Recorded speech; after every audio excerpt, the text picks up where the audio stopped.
Langwa North LGA, Abia State, Nigeria. And we are inside a very large plantation owned by our own, one of the industrialists in Abia State, Dr. John BABINGTON.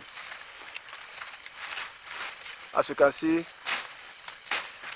he's taking care of what we found out that this is a mixed cropping, where a lot of crops are being planted at the same piece of land.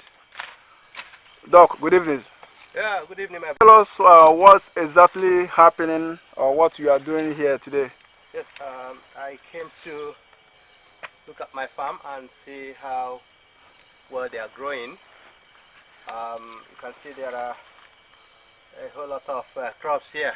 I know that So you have that's what I'm doing. diversified in many other fields of life, both in academics, and you derive more joy in agriculture. Can you let us know the reason? Yeah, agriculture is a kind of hobby to me. I derive joy in farming.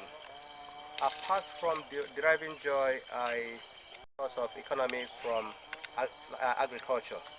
I see progress. I see growth. We are planting because we need food security. Because without food security in this our country, we'll continue to complain and continue to, blame the government.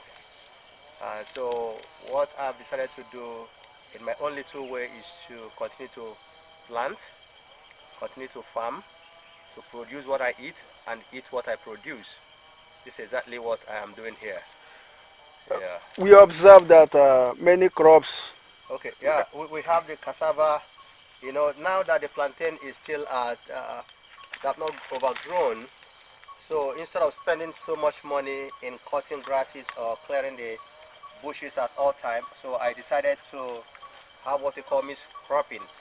You can see the pumpkin. It has a short lifespan, and the cassava is also has a lifespan of about 1 or 2 years.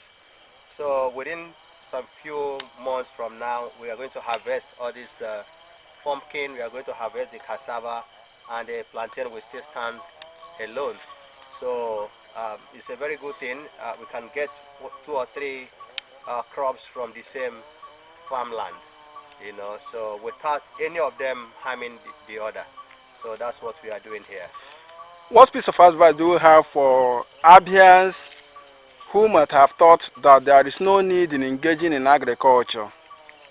Yes, my advice, like I always say, is for let us go back to the farm. You don't say because you are working you're a public servant, you're a politician, you're a teacher, you're a civil servant, that you don't want to engage in farming. Farming is for everyone. Produce what you eat and eat what you produce. It's healthier, it's economical, it's really good. In fact, that's what I preach. I want everybody to engage in farming. I just want everybody to engage in farming. Food sufficiency is what we need for us to grow.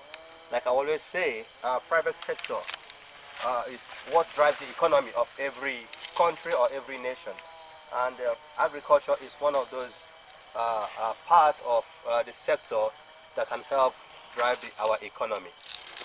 So that's why I'm really trying to experiment, do it, and see how well we can help. Well, we found out that here is a very large area. Can you give us the estimated hectares of land? Yeah, here's about 2 hectares. It's about 2 hectares. If you want to walk down, you look at the left and you look at the right.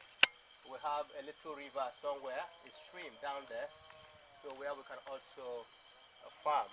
So there's a lot of potentials in this part of the world, more especially in this our area where a lot of people find it difficult to explore what they have. So that's why there's a lot of potentials. There are a lot of things we can do here. There are a lot of things we can do here. So can you let us know about the productivity of the land in this area? They are quite high level. You can see by yourself. You see how greenish. You see how you see This is the vegetables, the pumpkin. You can see the pod down there. You can look at the pod. So those ones were planted sometime early this year. So you see the cassava. See how good the cassava. See the cassava here. So you see how good. The land is fertile. Um, the only problem, the challenge we have in this area is just access. Access road is one of the issues that we have in this area. So, by God's grace, through the help of the government and the donor-funded projects, I believe that some of these roads will be intervened and there will be easy access to farm and to our farms in Abia. Doc, what do you think the government can do in order to encourage the farmers, the Abians who have interest in farming? Yeah, what the government can do is to invest more. Like I will always advocate. The other day I was on air. I said I don't want government to, give us money, but I want government to partner with us, partner with the farmers. We have farmers everywhere in Abia State with full potentials, with full knowledge of agriculture. If we partner with the government, we can help to promote the IGR of Abia State. So we can help the government grow their IGR, create employment, and also food sufficiency for our people. So this is what I'm doing, and I believe there is so much potentials in agriculture in Abia State. The lands are very cheap here.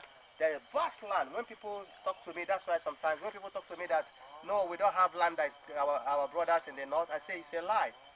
We have a whole lot of land in Abia State, only that those lands are not put into use. So we want our people to start coming back home, put their land into use.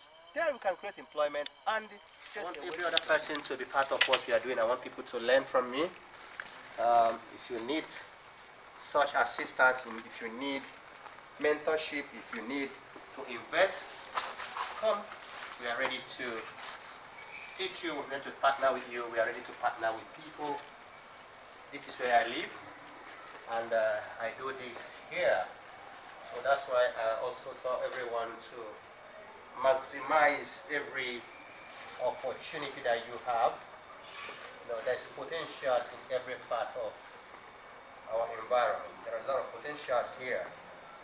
So I believe in what I'm doing, and I want you to believe in it as well. These plants, if they have been transplanted by next year, maybe by March, April next year, in the next 2.5 years to 3 years, you're ready to start fruiting.